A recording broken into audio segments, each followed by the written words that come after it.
Hey, Jerry Corley here, standupcomedyclinic.com with another episode of Ask the Joke Doctor. In this episode, we're going to be discussing a tweet that came in from my man Trevor Dean at Stand Up Diaries.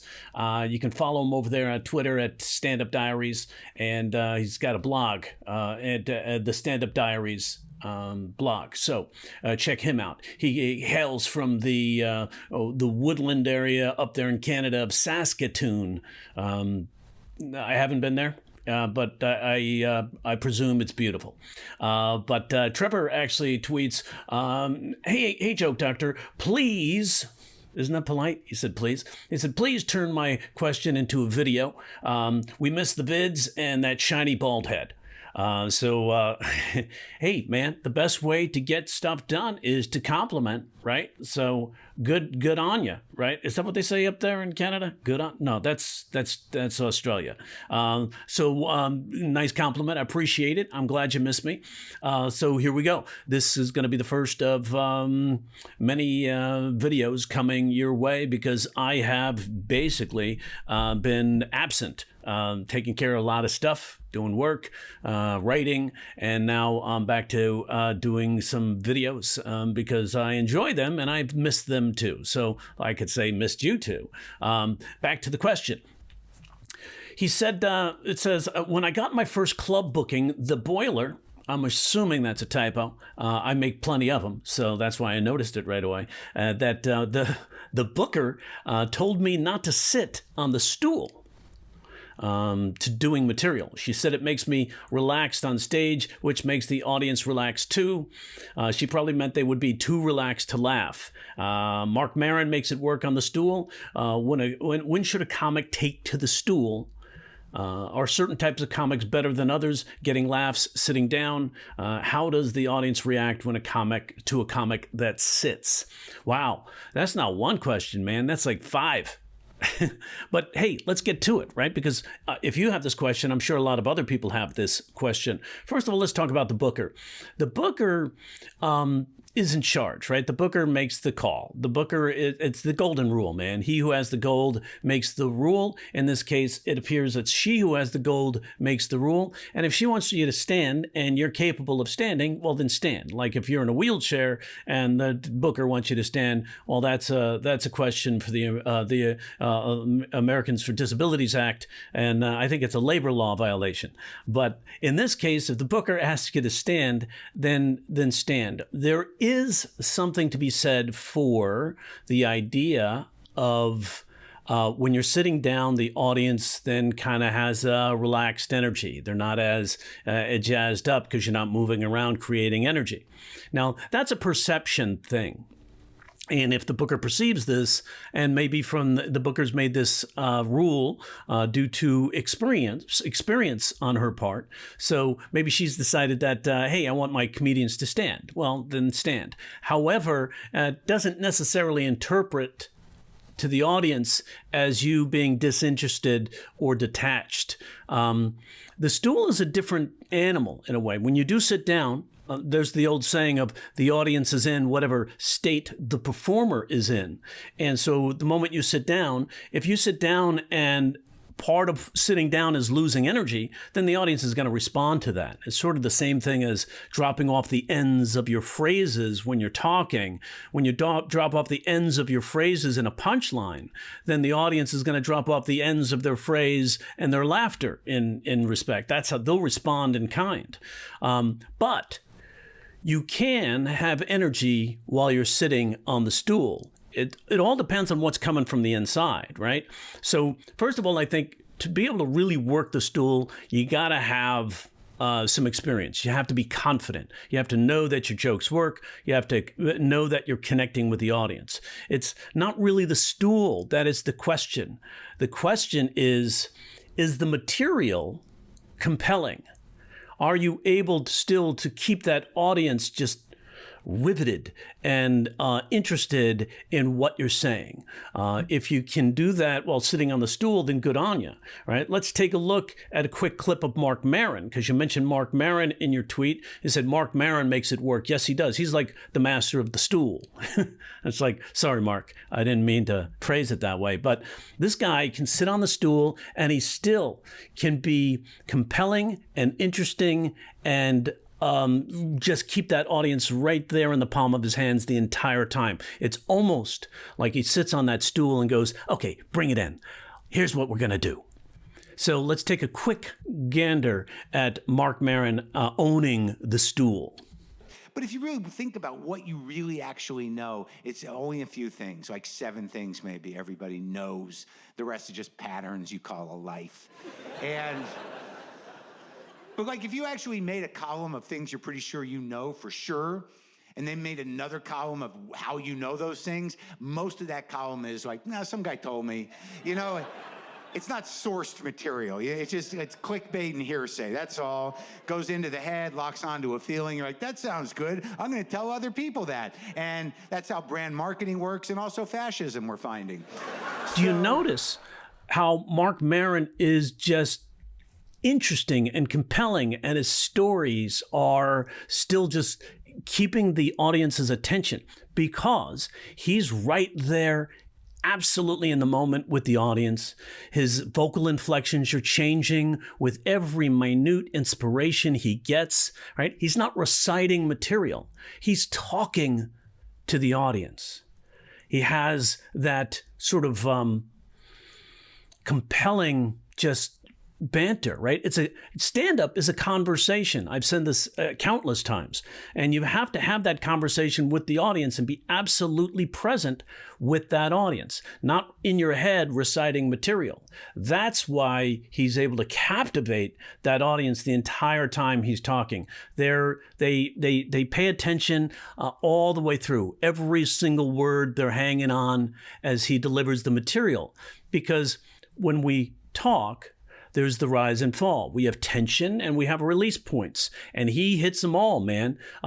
He also uses structure in that 3-way buildup that he did to get that laugh. So Marc Maron is a master conversationalist and comedian who knows how to write a joke. And because he knows how to write a joke, his stories automatically take on the structure that gets the laugh, right? So he's used several of them in that bit right there. And maybe I'll do on one of the a la carte courses, I'll do how to write like Marc Maron, because this came up one time in a class. Some gal said, I watch Marc Maron and he doesn't use any of those structures you talk about. It's like, well, he finesses them so you don't see them. And then I sort of walked through a quick 3-minute clip of Marc Maron and identified every little structure that he uses. Now it's part of him. You know, this guy's been doing it for 40 years. So he gets on stage with confidence, number one. He gets on stage and still captivates that audience because he stays in the absolute moment with them, telling them every nuance of the story that he's trying to share with them. When he feels like something's ridiculous, he shares his sort of ridiculous inflection. When he feels there's irony coming up, like he did at the end there, where it's like also fascism. You know, he kind of gives that little look, right? That ironic look, right? Of what is happening right before our very eyes. We just don't notice it. So it's one of those things that you learn to do when you're delivering your material. See, a lot of times you get comics up there and the comics don't really know what they're using or what they're doing to get a laugh. You know, Marc Maron knows every step of the way what's getting the laugh. So when you have those laughs occur, they occur because Maron is using a structure and he's landing. He knows what lands the joke. So when he hits that line, that's where you hear that other vocal inflection, right? So I would say, when should a comic start to use the stool? If we look back at your tweet here, it says, when should a comic take to the stool? Well, number one, when you have that that ultra confidence that Marc Maron has, because you know how to deliver a joke. You know that these jokes with high odds are going to get a laugh. Like, remember George Carlin said he knew with 98% accuracy that a joke was going to get a laugh before he took the stage. That's high confidence. So Carlin could take the stage and still own that audience because he's super present with that audience. The moment you get into your head, you detach from that audience. Remember, human beings connect through emotion. So you can still be on a stage and still be as compelling as you are when you're standing up.